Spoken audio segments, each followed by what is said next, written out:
Seja muito bem-vindo a mais um Marcel Responde. Sim, e esse Marcel Responde especial, porque nesse momento ou estou em Boca Chica ou estou voltando de Boca Chica. Quer dizer, pra quem tá assistindo agora no Twitch, eu tô ao vivo. Tô vendo todo mundo aí. O André FC Moraes, o Eduardo S. Medeiros, o Gomes XN, o Marciortes, que sempre fala Tô vendo o Gabriel Moraes 99.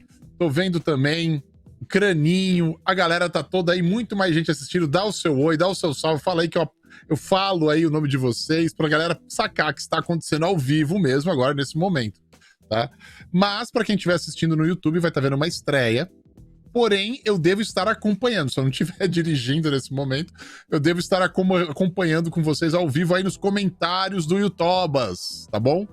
Então, esse conteúdo é um conteúdo que eu estou fazendo antes, justamente porque eu vou estar viajando e eu não quero deixar vocês sem conteúdo nenhum. Conteúdo tem que rolar sempre, tem que ter na data certa sempre, não decepcionar ninguém. Então, estou me desdobrando essas últimas 2 semanas, fiz de tudo para preparar o conteúdo das próximas 2 semanas, que no caso de você que tá assistindo depois, foi o que passou nas 2 semanas, tá bom? Eu espero que a minha viagem para Boca Chica já tenha acontecido nesse momento para você que tá assistindo no YouTube, e espero que você tenha curtido bastante a aventura do hashtag Um Brasileiro em Boca Chica, tá bom? Gente, como é que vocês estão? Tá tudo bem aí? Tudo bem com vocês? Vamos que vamos? Esse é um programa que eu vou tentar fazer ele menor em tamanho, no máximo 1 hora, tá? Justamente porque ele não é um segunda quiz. Não tem as perguntas que eu lanço antes, não tem aquele lance de a gente olhar os resultados, tá? Não dá pra fazer isso fazendo nesse método, nesse jeito, né? Nesse formato que eu tô fazendo aqui pra vocês agora. Mas eu vou fazer sim a dissertação que eu sempre faço no começo sobre o assunto. E vou ler as perguntas de vocês, tá bom? Então quem tá acompanhando aqui no Twitch, sempre acompanhando no Twitch, geralmente segunda quiz a gente vota o tema no Twitch, né? Segunda-feira à tarde. Eu entro na live, converso com vocês, a gente faz a votação, é legal pra caramba. Mas, hoje, não tem segunda quiz. Porém, vocês que estão aqui, tem um bônus. Vocês podem fazer pergunta à vontade, que eu vou ler todas as perguntas de vocês que estão aqui, tá bom? Não precisa de highlight, não precisa de nada, não precisa gastar nada. Então isso vai ser legal pra caramba. Do que a gente vai falar hoje? A gente vai falar de certificações para celulares. De maneira bem ampla. Esse foi um assunto votado. Tá? Foi votado antes para fazer esse conteúdo de cobertura enquanto eu estou fora. Não posso fazer o conteúdo ao vivo em todos os canais no horário que eu estou gravando antes, fazendo live gravada ao vivo agora no Twitch, passando depois no YouTubas. Aliás, vem pro Twitch, qualidade de imagem melhor, som melhor, menos latência. Você pode comprar perguntas lá com pontos do canal. Esses pontos você não gasta dinheiro. Só de se assistir as lives, você ganha os pontos do canal, as canecadas.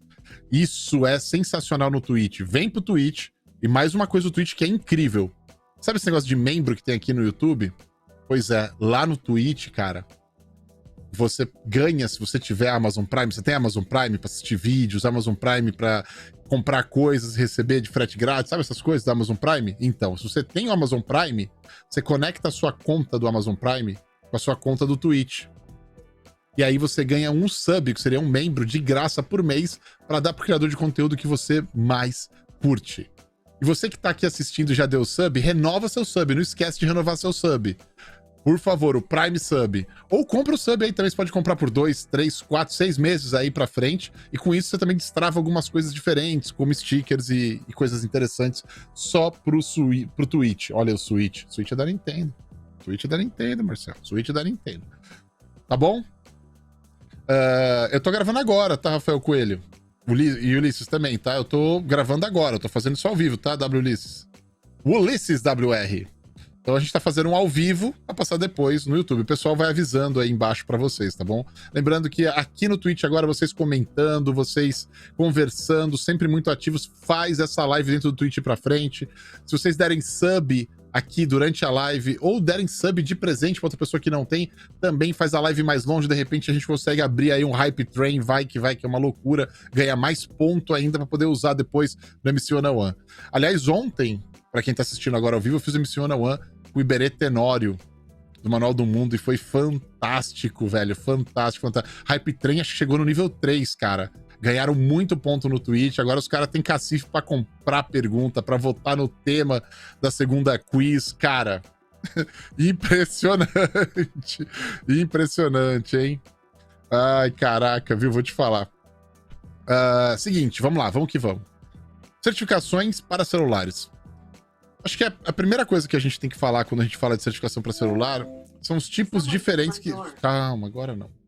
São os tipos diferentes de certificações que existem e as confusões que as pessoas fazem com certificação versus padronização. São coisas diferentes. O que é uma padronização? O que é uma certificação? Padronização é o seguinte. Uma agência, por exemplo, que nem o Inmetro, que diz, por exemplo, que existe um padrão de tomadas no Brasil. Se eu quero vender uma tomada no Brasil, eu preciso mandar para o Inmetro testar e certificar ela? Não. Eu só preciso que esteja dentro do padrão. Então o Inmetro vai emitir qual é o padrão de tomada que tem que ter. Você pode usar o selinho do Inmetro para falar que você está dentro do padrão Inmetro, no caso do Brasil, cada país tem o seu. Você não precisa mandar nada, nem gastar dinheiro com isso para você fazer essa padronização, tá? Então você não precisa certificar, ter certeza que aquilo está daquele jeito, dentro de uma dentro de regras e termos que tem que ser checados se estão ok. Então, padronização é isso. Então, se eu pego e vendo uma tomada, ou vendo um plug que está de acordo, um cabo que está de acordo com o Inmetro pode vir depois, fazer uma fiscalização e ver se realmente eles estão de acordo, tá? Se estão dentro das especificações determinadas na padronização. Ok? Tá claro? Show. O que é uma certificação? Certificação é o seguinte: você manda o seu produto para um laboratório aprovado pelo órgão que faz a certificação, ou, às vezes, uma empresa que gera certificações. Você manda para a empresa os produtos para serem certificados. E aí esses produtos vão ser testados, ou por esse laboratório que é registrado num órgão certificador. Vou dar um exemplo já. Por exemplo, eu posso mandar para o CNPq para fazer os testes de Anatel. A Anatel não faz teste. Ela trabalha com laboratórios que são certificados. E aí o laboratório cobra para fazer esses testes todos e emitir os laudos. Esses laudos têm que ser anexados com toda a documentação para ser enviado para a Anatel. Esses laudos é de uma empresa que a Anatel fala: olha, esse laboratório, eles estão ok para fazer os testes que eu quero, por exemplo. E aí eles emitem os resultados e falam: passou aqui, esse foi o resultado, passou aqui, esse foi o resultado, passou aqui, esse foi o resultado. E aí você emite toda a documentação e você pega a certificação da Anatel. Por quê? Porque você teve que fazer o teste daquela coisa específica, daquele órgão específico. E ele tem que ser feito de verdade, não é só seguir um padrão. Por exemplo, não existe certificação IP68. É errado falar isso. Porque não tem nenhum lugar que você pega e manda o produto para ser certificado para IP68. IP65 não. IP é o Ingress Protection, para quem não sabe, ou seja, proteção de coisas que entram em um determinado produto ou peça, não importa o que, é, na verdade, uma padronização. E aí ele fala quais são os pontos, né? Quais são os pontos técnicos que têm que ser atendidos, como ingressão à água, poeira, se é água com jato direto, se é água submersa, por quanto tempo. Se você atende aquilo, você está dentro daquela padronização. A gente acostumou a falar certificação IP, mas é errado, tá bom? É uma padronização, ok? Então, quando a gente começa a olhar para essas coisas, você começa a entender: tá bom, certificação é uma coisa, padronização é outra. Você não vai mandar para o Inmetro para certificar algo de tomada. Você se enquadra na padronização, tá bom? Agora, tem coisas que o Inmetro faz de certificação, é outra coisa, para coisas específicas. Aí é uma certificação que você tem que fazer. Assim como existem padronizações que não precisam de certificações na Anatel. Tá? Dependendo do espectro que você está trabalhando, você não precisa. Tá? Então, é só para você entender que isso é muito específico para coisas que acontecem no mercado, tá? Sobre o que é padronização, sobre o que é certificação. Por exemplo, quando a gente fala Delta, uma tela com acuidade Delta e menor do que 1. Isso é uma certificação? Não. Isso é uma padronização. Você vai medir e vai falar, olha, tá tendo a acuidade de cor se encaixa na padronização de delta E menos 1, o menor que 1. Tá? Às vezes a gente consegue até menos, consegue meio, consegue 0,2, mas a gente coloca essa padronização que garante que todas as telas vão ter essa acuidade de cor. Então, delta E menos 1, delta menor do que 1. Então, quando você olha para isso, você fala, tá bom, o que mais é certificado? Por exemplo, a gente está aplicando agora nos nossos smartphones e também notebooks uma certificação da TUV, THUV. É uma certificação que entende o quanto de luz que é nociva ao olho está sendo emitida pelas telas. Tem que mandar o produto para os caras vão fazer os testes e eles emitem o certificado que aquele produto está de acordo com o que eles pedem. Então eles testam o produto, aí é uma certificação, eles testam. Então não tem que mandar para um órgão que vai fazer isso. Para celulares existem diversas certificações e padronizações. Por exemplo, vamos falar de radiofrequência. Cada país tem a sua. Tá? E radiofrequência é a mais complexa. Na verdade, eu vou deixar ela por último, que é a mais complexa de todas. Eu vou começar falando, por exemplo, certificação militar. Não existe certificação militar. Olha que doideira.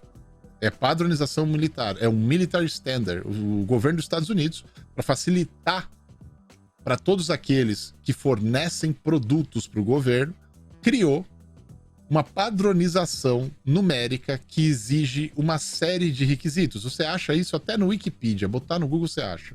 Qual que é a lista? Aí tem os 1000 STD, quer dizer o quê? Militar Standard. E aí cada número representa o tipo de especificação técnica que aquele produto tem que atender. Se você atende aqueles requisitos que estão lá, você pode falar, olha, eu estou de acordo com Militar Standard número tal. Militar Grade Standard número tal. Padronização militar no grau número tal, o número que está lá. Tá? Que contém aquelas coisas, temperatura de tanto a tanto, quedas de tanto a tanto, continuar operando em situação de queda XYZ por tantas vezes. Então isso é uma padronização. Você não manda para o governo americano para ele certificar. Então não é uma certificação. Só para explicar direitinho a diferença, tá bom? Então essa é uma que existe em smartphones, os nossos notebooks estão com essas padronizações militares, que a gente erroneamente fala certificação, né? Existem certificações, por exemplo, de fabricação dos produtos. As fábricas que têm ISO 9000. Isso é uma certificação. Porque a ISO é um padrão que é mundial, onde se pede que a fabricação exija níveis de limpeza, cuidado, níveis de como o trabalho é feito na fábrica. Isso começou a ser muito importante no final da década de 90, começo dos anos 2000, de ter essas certificações ISO, porque era uma empresa, um órgão mundial que ia lá nas fábricas ver se estava atendendo aquilo que precisava de padronização deles para certificar. Tá? E uma vez que você conseguia isso, você tinha uma fábrica operando com um alto nível de qualidade. Porque, as histórias de fabricação na China é bizarra. Tinha fábrica, meu irmão, que o cara tava lá montando lá em linha alguma coisa, qualquer coisa, não é só produto eletrônico, não. Montando lá, ele levantava o braço assim, ó. Vinha um outro China lá, ficava no lugar dele pra montar, pra não parar a linha de montagem. Atrás dele, na parede, no chão, tinha uma calha d'água com água corrente, e o cara ia lá e mijava ali. Terminou de mijar, dava um tapinha nas costas do cara e voltava pra fabricar. Isso é uma fábrica sem o ISO 9000. Então, se você queria ter uma certificação de ISO para que outras empresas e outras marcas fabricassem com você, você fazia a certificação ISO, tá? Então, isso daí é só para a gente explicar para vocês direitinho como é que funciona, tá bom? Voltando para celulares, padronizações diferentes de certificações. De novo, IP não é certificação, IP é uma padronização. IP68, IP65, 67, por aí vai, tá? Lembrando que no caso do IP, você sabe, né? O primeiro número, ele tem a ver com tudo que é sólido. E o segundo número, os 2 dígitos, o segundo dígito, né? Ele tem a ver com tudo que é líquido. Então, tem o número 5, o número 6. Se vai mudando esses números, você vai mudando qual é o tipo de proteção que ele tem, né? Do número 3, número 4. Então, poderia ser um 48, né? Por exemplo, um 58, né? Aguenta grãos de poeira e de areia de 1 milímetro de espessura, outra menor que meio milímetro, e aí você vai mudando os números, porque é uma padronização. O número 8 que a gente fala, IP68, o 8, que é o segundo dígito, é sobre líquidos. Ele pode ser 8, ele pode ser 7, ele pode ser 6, ele pode ser 5. E não necessariamente o último número é o melhor.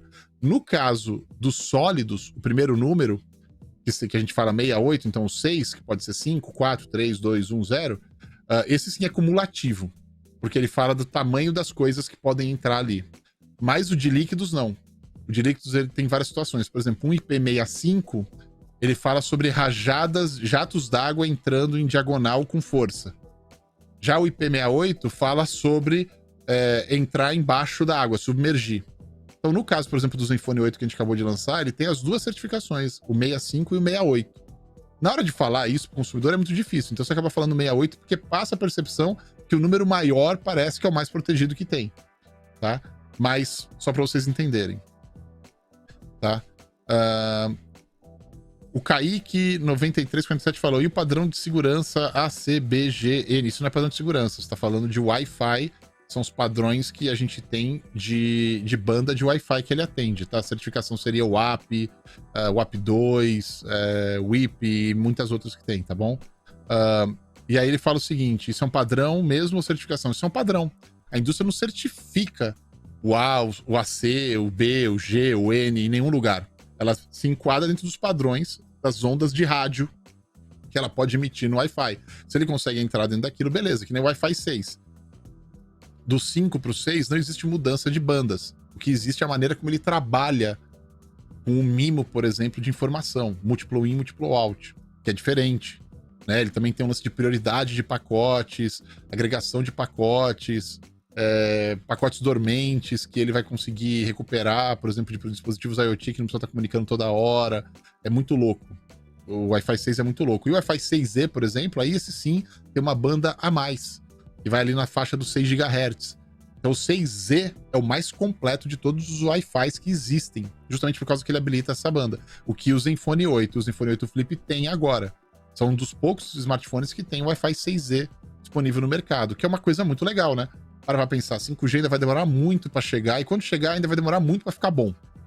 Porque ainda é muito tímido a velocidade do 5G que está presente hoje no mundo inteiro, no Brasil então nem se fala. Mas se você comprar um roteador para colocar na sua casa e você tiver um roteador Wi-Fi 6 ou 6E, cara, você tira proveito na hora, porque o smartphone já está pronto para ele. E você usa muito mais, aqui entre nós, volume de dados brutal quando você está dentro de casa ou dentro do ambiente fechado no escritório do que quando você está na rua. Na rua é muito on the go, né? É bom ter a velocidade, mas na real é o Wi-Fi que você vai pesar, que vai ver mais vídeo, que vai trocar mais informação, que vai fazer telechamada. É muito raro você ter que usar, óbvio, não estou excluindo, né? Eu sei que tem situações que rolam, mas estou falando, mais comum seria o Wi-Fi. O Wi-Fi, você compra um Wi-Fi, você compra um roteador, que é o Wi-Fi 6, o Wi-Fi 6E. Eu recomendo não comprar o Wi-Fi 6, eu recomendo ir atrás de um Wi-Fi 6E, porque você tem essa banda a mais, ir para os 6 GHz, você ganha um espectro todo disponível que pouca gente está ocupando hoje, que não está tão poluído. Então isso é ótimo.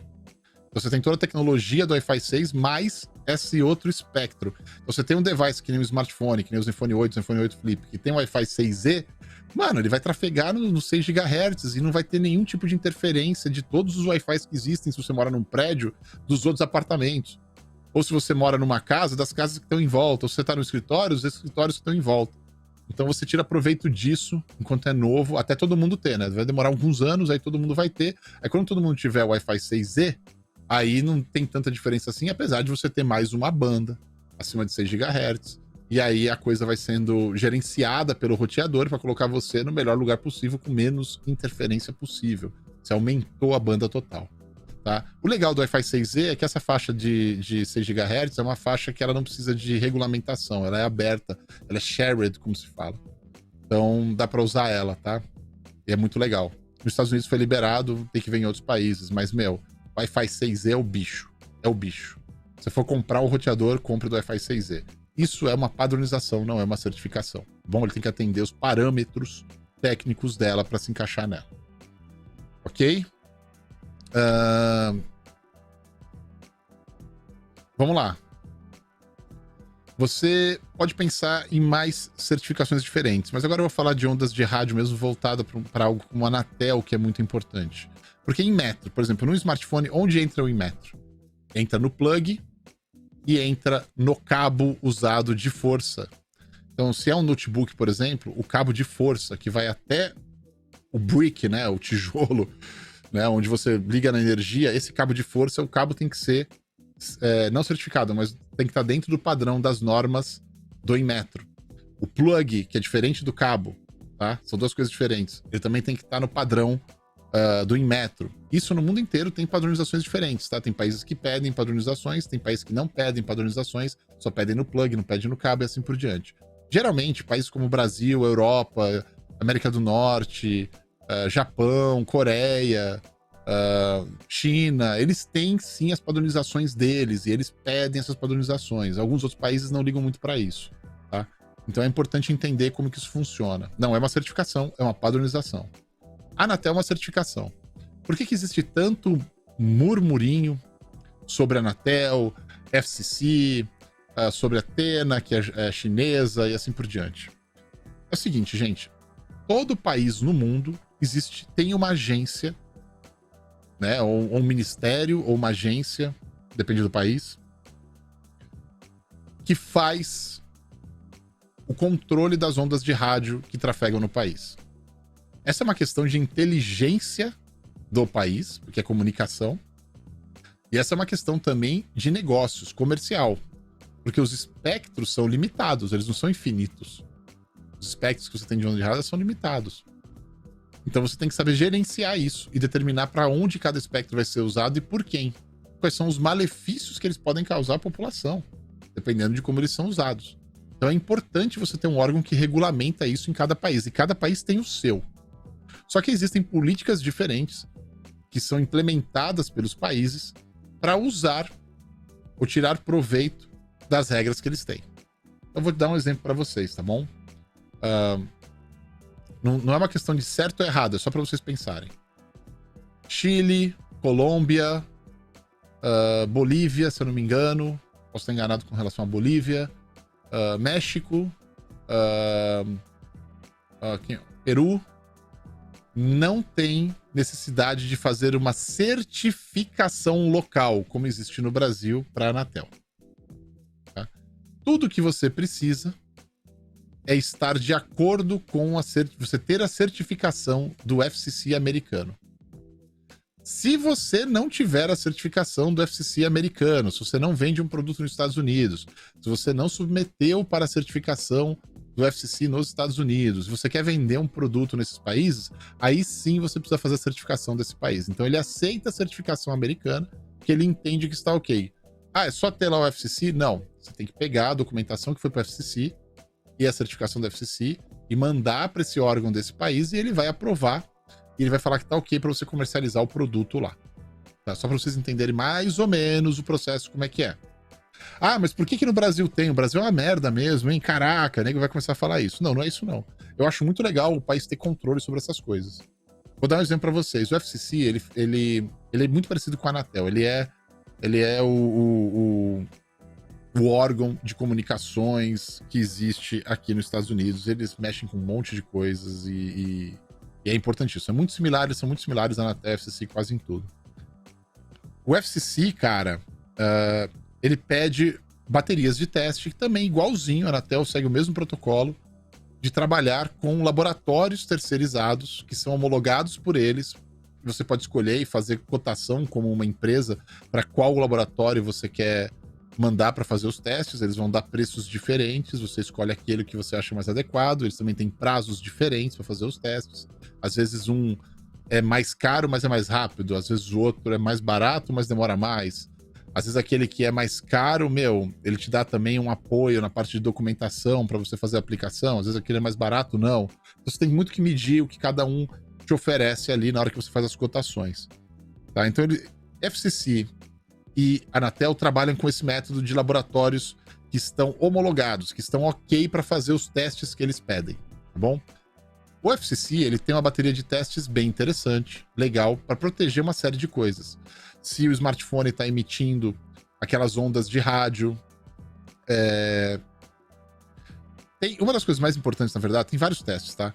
Mas uma das coisas mais importantes que eu acho é um teste de SAR, se eu não me engano, que chama, que é o quanto que um smartphone emite de radiação, tá? Pela distância que ele tá da pessoa, versus o quanto uma pessoa consegue absorver dessa radiação, tá? É microscópico os números, mas são importantes medir isso, tá? Então você tem que estar dentro de um range. E eu vou dar um exemplo bem clássico aqui. O FCC, por exemplo, nos Estados Unidos, ele faz essa medida com 5 milímetros de distância. Não, 5 milímetros, acho que são 5 centímetros. 5 centímetros de distância. Por quê? Porque essa é uma regra antiga, quando os smartphones eram gigantes. Então, onde estava posicionada a antena, até onde chegava o rosto da pessoa, ele usava essa distância como uma distância que é mínima, entendeu? Então, tipo, 5 centímetros de distância. Só que hoje os smartphones estão muito mais finos. No Brasil, isso já foi atualizado, por exemplo. No Brasil, quanto que emite era uma distância bem menor, se eu não me engano, era uma distância de 1 centímetro. Só pra vocês entenderem como é importante você ter localmente. Porque às vezes essas coisas mudam, tá?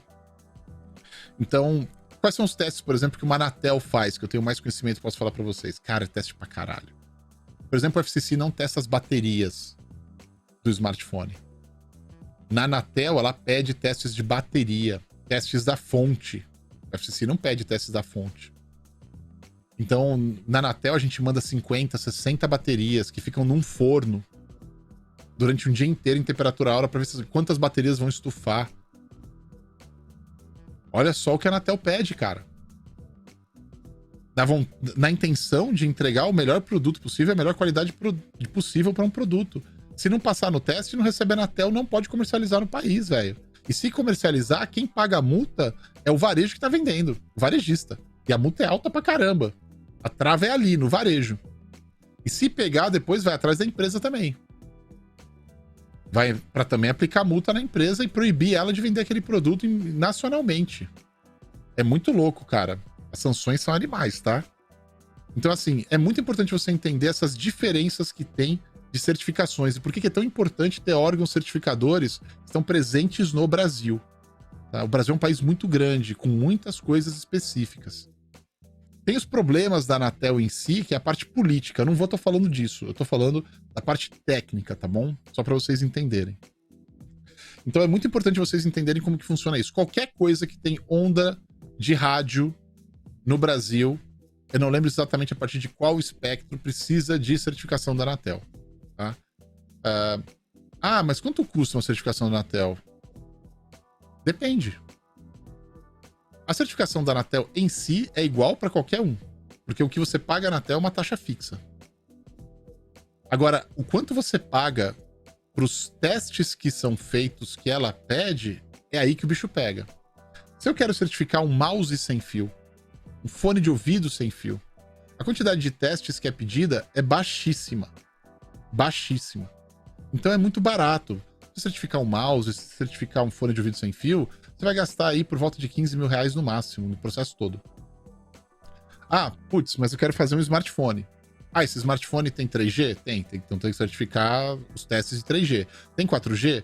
Tem. Então tem que certificar também os testes de 4G. Tem 5G? Tem. Então tem que certificar também os testes de 5G.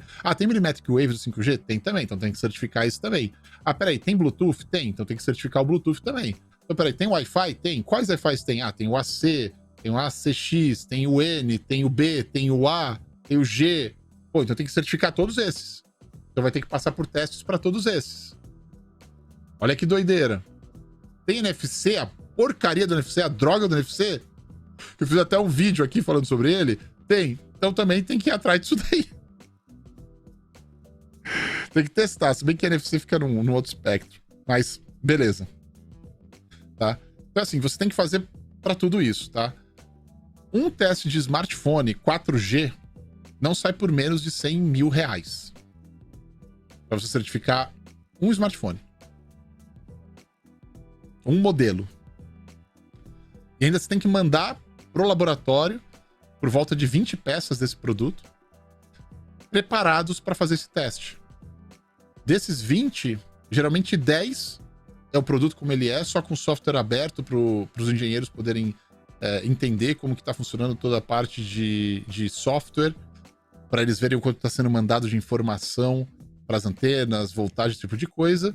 E outros 10, geralmente, que eles vão todo aberto, recortado a parte traseira, onde eles pegam as antenas e colocam um negocinho que chama pigtail, que é o conector de antena maior, para você ligar numa série de outros equipamentos para medir o quanto está sendo emitido e quais frequências estão sendo emitidas. Muitas vezes esses smartphones eles vão para dentro de salas fechadas e totalmente isoladas, onde eles vão ser testados em frequências diferentes e ver como eles se comportam por quanto tempo. Então tem que passar nos testes e nos requerimentos desses testes, tá? Outro ponto importante também, que é muito maluco, que esse é um teste que só a Anatel faz, a FCC não faz, a Atena não faz, é um teste de descarga elétrica. O smartphone fica horas lá recebendo descarga elétrica em cima dele, em vários pontos diferentes. E ele tem que passar, ele não pode danificar, ele não pode parar de funcionar, nem pode alterar a capacidade dele de se comunicar e muito menos alterar a impedância que ele tá usando. Então é muito maluco, cara. Muito maluco. Você para pensar o quanto um teste que nem a Anatel, né, que ela pede, os testes que ela pede para fazer a certificação dela é importante para um país que nem o Brasil, pra gente. Eu vejo testes da Anatel e na época que a gente começou a fazer teste de Anatel para ASUS, para as coisas, principalmente do smartphone, cara, a gente ficava de boca aberta falando, nossa, os caras testam demais, velho. É muito diferente do que é feito na China, na Atena, é muito diferente do que é feito nos Estados Unidos, no FCC, é bem complexo, tá? Agora, tem países que falam que tá ok, se o FCC fez, você entrega a papelada e você vai poder vender no país também, tá? Então, um exemplo, a Anatel acaba sendo uma certificação porque você precisa passar pelos testes, tá? Em metro, no caso de plugs e cabos, você não precisa certificar, ele não vai passar por testes, ele tem que estar dentro de um padrão e de um parâmetro pedido. Então não precisa certificar, mas um Inmetro ele pode ir no mercado, comprar um produto que você fabricou e fazer testes para verificar se está de acordo com a padronização. Não é uma certificação, é uma padronização. Ok? Ficou claro para vocês a diferença entre certificações, padronizações e outras coisas que existem. Agora, como a gente já está com 40 minutos, eu falei que eu vou fazer essa live aqui bem curta, por volta de 1 hora, porque é uma live gravada, né? Estou ao vivo aqui no Twitch com vocês agora, mas vai estar passando depois no YouTubas como Premiere ou estreia. Vou pegar as perguntas de vocês, tá? Então, manda bala nas perguntas aí, galera. Agora é a hora pra gente começar a interagir, tá? Vou começar a ler aqui. Tá bom? Agora que eu tô começando a ler, então tem que escrever. O que você escreveu antes, passou, tá bom? Pô, obrigado pelo sub aí, viu, o GSFS16. Demais seu sub, obrigado mesmo, isso ajuda a chegar lá. O Tato Tarcão, brother, hoje à tarde eu tava falando com ele, eu falei, dá o sub lá, mano. Aí ele veio e deu o sub, o Tato Tarcão da Rede Geek, brodaço, valeu mesmo. O Franco Bepan, ele comprou uma pergunta no MC Space. Cara, esse não é o MC Space, esse aqui é o Marcel Responde. Você pode comprar as perguntas aí, vai ter prioridade, eu vou ler acima de qualquer outra, tá?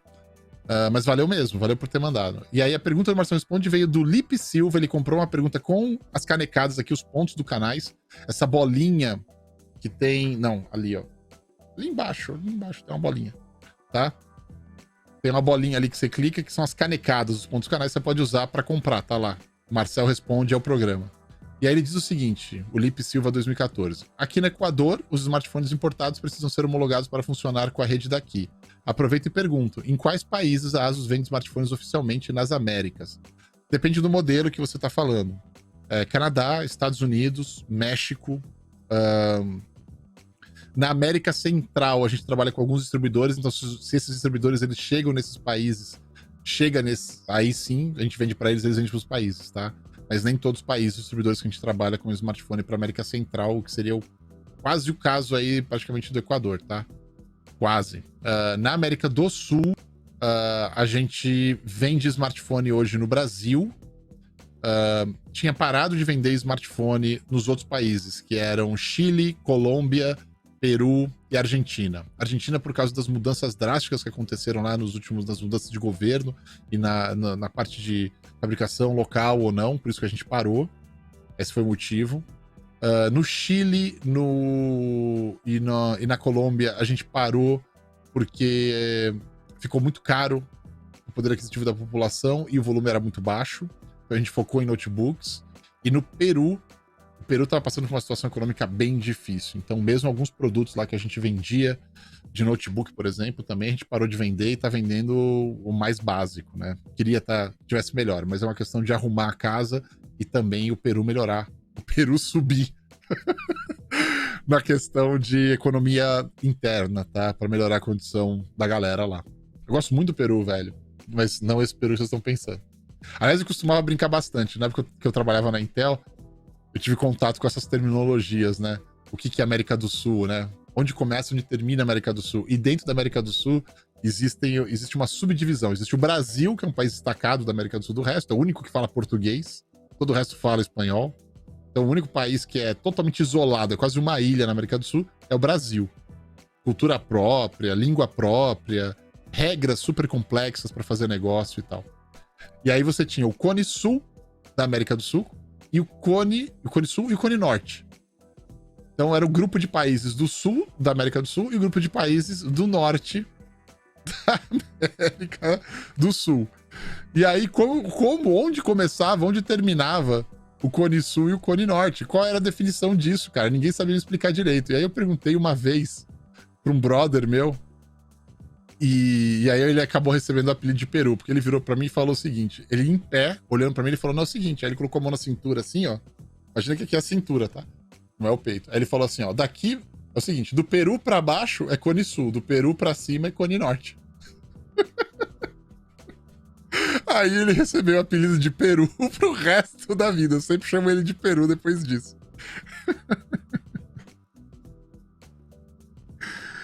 Ai, caramba. É cada uma, né, cara? Espero ter respondido a pergunta aí, tá bom, Lipe Silva?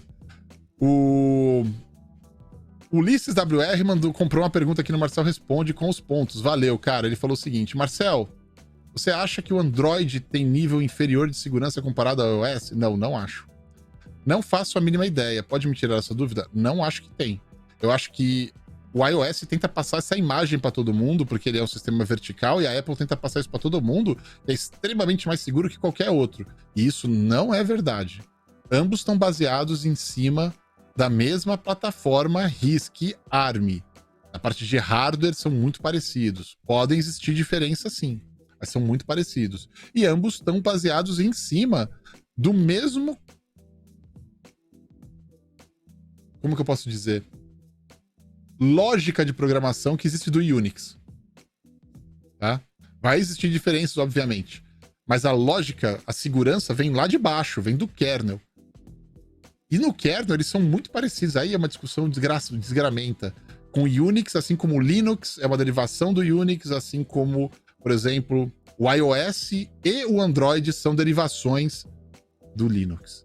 Ai, quando eu falo isso, tem programador que vai vir aqui puxar minha orelha, vai falar que não é nada disso, aí tem a religião de cada um, quem acha que é, quem acha que não. Mas na real, de forma muito mais simples, é isso, tá bom? Uau! Bom, espero ter respondido sua pergunta. Então, não. Então, assim, a base é a mesma, tá bom? Eu acho que não existe grandes diferenças, ao meu ver. Eu acho que o maior problema que existe, na verdade, é uma parada que é o seguinte. Loja de aplicativos. As regras das lojas de aplicativos dentro da plataforma iOS são muito mais chatas, muito mais restritivas, com muito mais regras do que são na loja de aplicativos do Android. E aí sim, através de aplicativos que são maléficos, olha, maldosos? Não, malwares, que possuem malwares, que são feitos de sacanagem para tentar roubar dados seus, aí é uma questão que talvez no Android possa ser mais fácil fazer isso do que no iOS. Mas ele não está relacionado ao sistema operacional em si. Está relacionado mais a uma política do que pode ficar na loja ou não do Google e da Apple, tá? O próprio W. falou assim, valeu, Marcel, professor, cara, por isso que eu te sigo. Pô, que é isso, cara? Eu que agradeço por estar aqui, sempre presente. Ele comprou aí até uma pergunta para falar isso. Valeu demais, cara. Maliciosos, tá devendo de falar maliciosos, isso aí. Fiquei meio perdido aqui, cara. Maliciosos, é isso mesmo. Essa é a palavra correta. Quem mais tá aí, cara? O Andrei tá aí, do Back to Basics. Pô, eu tinha visto a Julia Leves, que em breve estará no MC101. Assim que eu voltar de Boca Chica lá, vai estar no MC101. A gente deve estar próximo dela, pra quem tá assistindo no YouTubas depois, a gente deve estar próximo, tá? O Kaique 9347 mandou uma pergunta. Ele falou o seguinte: alguns anos atrás fiquei sabendo que a frequência de rádio que o 5G iria funcionar estava nas mãos da Vivo, se não me engano. Será que um dos motivos do 5G estar aqui tão devagar? Não é bem assim que funciona. É o seguinte, cara, vou dar um exemplo bem interessante até. Foi legal essa pergunta. Aqui nos Estados Unidos, existem várias operadoras e existe uma tal das NVMOs. São operadoras pequenas que alugam a frequência de outras operadoras grandes. Isso acontece no mercado aqui, é muito legal. E tem no Brasil também, isso aqui no Brasil não pegou muito não. Então, por exemplo, tem a Mint Mobile. A Mint Mobile não tem antenas. A Mint Mobile tem o data center, mas não tem antenas, não tem infraestrutura em todo o país. Então ela vai lá e aluga a infraestrutura, por exemplo, da T-Mobile. E ela faz planos mais baratos, diferenciados para outros. E ela compra no atacado da T-Mobile essa disponibilidade de sinal. É um exemplo, tá bom? Mesma coisa pode ser, por exemplo, a Verizon. Então tem uma que chama Page Plus. A Verizon tem as antenas, mas a Page Plus vai lá e faz um acordo com a Verizon e ela utiliza a rede da Verizon para trafegar dados. Então, assim por diante. Você pode contratar a Page Plus, é uma NVMO. Tá? No Brasil tem também, por exemplo, o Correios é uma NVMO que contrata o serviço, por exemplo, de uma Vivo, de uma Claro, assim por diante, para vender como se fosse uma operadora de celular. Eu tenho isso no Brasil, só que é muito tímido perto do que tem aqui nos Estados Unidos. Aqui nos Estados Unidos tem bastante. Tem a Cricket, tem várias que são assim. Então eu vou dar um exemplo para vocês sobre banda. A T-Mobile e a Sprint, elas tinham metade da banda de 5G. Esse 5G que a Claro usa no Brasil hoje, eles tinham cada um metade das bandas para fazer um 5G, né? Não Millimetric Wave, 5G usando essas outras bandas. E eles, na época que tava para sair o 5G, esses caras pegaram e se fundiram. A Sprint e a T-Mobile nos Estados Unidos viraram uma empresa só. Para quê? Para poder oferecer 5G instantaneamente. Porque uma tinha uma parte da banda, a outra tinha outra parte, se juntassem, elas podiam oferecer 5G instantaneamente. Tanto é que hoje a maior cobertura de 5G dos Estados Unidos é da T-Mobile por causa disso, né? E as velocidades mais rápidas nos Estados Unidos são da Verizon para dados. Porém, AT&T tem o melhor serviço nationwide, que eles falam, no país todo, quando você mede o país todo. Tá? Então, é muito importante entender como isso funciona. Não é uma questão se, no caso da sua pergunta, né? Se a Claro, se a Vivo tem, se a TIM tem, não é isso. A Claro tem essas bandas mais baixas para poder fazer isso logo de cara. Mas existem outras bandas também para 5G que ainda não foram liberadas pelo governo brasileiro, não foram colocadas em leilão. Não é que a Vivo tem ou uma tem, tá segurando. É que tem Claro que ela já tem essas bandas mais baixas, ela pode usar isso daí. Isso é 5G sim. Não habilita a potência total do 5G, mas é parte integrante do 5G sim, tá? Então não é nem capado, não pode falar que é o 5G capado, não. Isso tá dentro das especificações do que é 5G. Só que, pro 5G ficar legal, tem outras bandas que tem que existir, tem outras tecnologias que tem que estar presentes. A mais interessante seria a Millimetric Wave. Com a Millimetric Wave, existem problemas muito sérios de distância, cobertura e também de bloqueio, né? Porque se chover com o Millimetric Wave já ferrou. Se tiver uma pessoa na frente com o Millimetric Wave já ferrou. Geralmente o Millimetric Wave serve para você colocar em postes e cobrir áreas pequenas, apontar para andares de prédios ou para um prédio, dependendo do tamanho do prédio, e atingir uma área muito restrita, tá? A velocidade de Millimetric Wave é brutal. Só qualquer obstáculo que você colocar já cai demais a velocidade. Justamente porque as ondas são mais curtas, tá? Então ela não consegue passar por muitos obstáculos, nem ir muito longe. Ok? Pergunta, Marcel responde. Eduardo S. Medeiros falou: boa noite, Marcel. Ele comprou aqui a pergunta com os pontos. Ele falou: você já comentou anteriormente que o 4G de Taiwan é muito melhor que o nosso. Quais seriam as diferenças? É muito simples. Quando a gente fala de 4G, existem vários tipos de 4G, mas o 4G mais interessante de todos e o mais avançado é o LTE Gigabit. Ok? Então, existe o LTE e existe o LTE Gigabit. O LTE é a evolução máxima do 4G. É o Long Term Evolution, por isso que chama LTE, evolução de termo longo, né? De longo tempo. O LTE, bem implementado, no espectro certo, usando todos os espectros que tem disponíveis, as antenas, colocando nos servidores a disponibilidade que tem, ligando tudo com fibra, as antenas com servidores, como é feito em Taiwan, a gente consegue chegar, cara, em velocidades absurdas. A gente ia pra Taiwan, eu ia pra Taiwan, sei lá, agora 2 anos atrás, mas bem antes disso, 5 anos atrás eu ia pra Taiwan com 4G, eu chegava em velocidades de download de 400, 500 megabits no smartphone. 4G. Aliás, pode perguntar pro Will do Loop Infinito. A primeira vez que eu levei ele pra Taiwan com a Asus, e ele usou o chipzinho lá, o chipzinho besta que comprou pra colocar lá. Ele falou, o que é isso, cara? Eu falei, isso é o 4G. Aqui no Brasil, o 4G é capado, não tem toda a velocidade dele. Então seria muito interessante se as empresas investissem mais em fazer um 4G mais rápido, melhor. Mas não, todo mundo baliza por baixo, até porque tem uma infraestrutura muito deficitária por trás. Muito complexa, não quer investir mais pra ficar melhor, entendeu? O que tá bom, sabe? Então, aí eu vejo esse blá blá blá em cima de 5G, eu digo o seguinte, cara, eu adoro a tecnologia 5G, eu sou fã da evolução dessas tecnologias, é o futuro. Ponto. Mas não tem nada que um 5G, que uma tecnologia 5G possa fazer que é melhor, o que já não é atendido em todas as necessidades possíveis hoje com um LTE gigabit. Com 4G LTE gigabit. O que é bom de você trazer o 5G para um país que nem o Brasil implementar? É que a tecnologia básica do 5G é metade da velocidade de um LTE gigabit. E ele coloca um monte de outras coisas que existem no LTE. Então é como se balizasse por baixo. Ah, quer dizer então que a gente vai para, sei lá, 200 megabits de download, 300 megabits de download? Depende da antena, do servidor, da conexão que tá ali na região que você tá recebendo o sinal. Não é fazer assim, ó. Tem que instalar muita coisa. Porque sempre tenha isso em mente, tá? Qualquer internet sem fio, 3G, 4G, 5G, o G que você quiser, antes dele virar um Gzinho lá no seu smartphone, tem um cabo fibra ótica, um servidor e uma estação que vai até ele para chegar na antena. E aí sim fazer o broadcast para você, fazer a transmissão para você. Tenha sempre isso em mente, tá? Então essa infraestrutura é muito complicada de fazer. Ok? Ficou claro?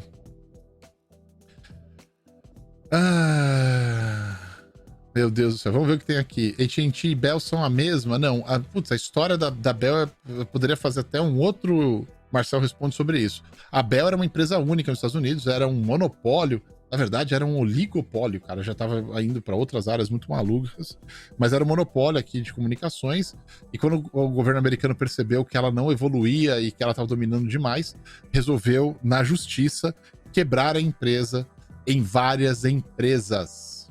A gente já viu isso acontecendo. Correios é uma coisa que a gente fala muito disso. Então a Bell foi quebrada, que era um monopólio, em várias empresas. E nasceram as mini Bells. Ring my bell. Lembra disso?